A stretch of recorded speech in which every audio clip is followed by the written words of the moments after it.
Tell me, do you ever think?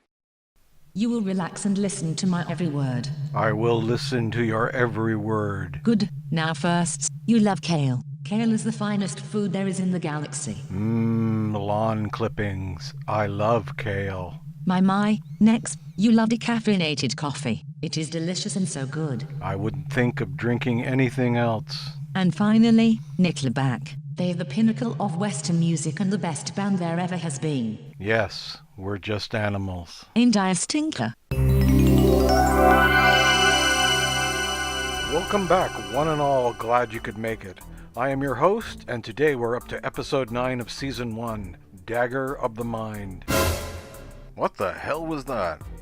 Anyway, the Enterprise is exchanging cargo with the Tantalus Penal Colony after Kirk gives the transporter operator a verbal spanking for not realizing it might have a force field. You're an idiot. And one of the dangerous inmates seemed to have snuck aboard. Stop that! He makes it to the bridge, but is quickly subdued by Spock. Well, it turns out he's actually Dr. Van Gelder, associate to the colony head, Dr. Adams. Dr. Adams voices the appropriate concern, stating Van Gelder had been testing an experimental device. McCoy doesn't buy it, but he's overruled by Kirk. You bitch! Well, for Kirk's visit with Dr. Adams, McCoy gets his revenge, assigning what is implied one of Kirk's former one-night stands, the lovely Dr. Noel, who he'd met at a Christmas party. Noel? Christmas? Subtle.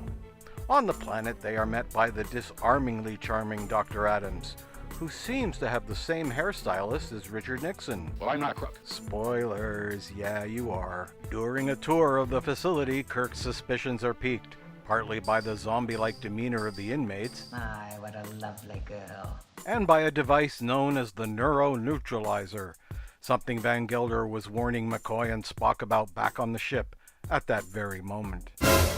Jeez. We are now introduced to a new feature, the Vulcan Mind Meld, in an attempt to get the truth from Van Gelder. Meanwhile, down on the planet, Kirk and Noel decide to check out the mystery machine for themselves. It seems to work just fine, and Noel implants in Kirk's mind an alternative version of their first meeting. This involves asking if he cares for her. No? Oh well, let's do it anyway. Oh no, they're discovered by Dr. Adams, who turns the dial up to 11 in an attempt to fry Kirk's brain. Told you he was a crook. Locked in their quarters, Kirk sends Noel to cut the power, and she goes all die-hard in the air duct. Yippee-ki-yay, mother... Anyway, Adams continues to torture Kirk, but Noel manages to cut the power, frying a technician in the process. Shocking. Positively shocking. During the power cut, Kirk escapes and leaves Adams unconscious on the floor. Spock arrives, turns the power back on, and poor Adams is done in by his own machine. And there you have it. Is this a message episode with a veiled attack on certain medical treatments, such as shock therapy? It is unclear, as Dr. Adams' motivations aren't really spelled out. Not a bad episode, if a bit fuzzy around the edges. Oh, and Van Gelder? Seems he recovered and returned to run the facility. Oh, and by the way, the episode title is taken from Shakespeare, but has nothing to do with Macbeth.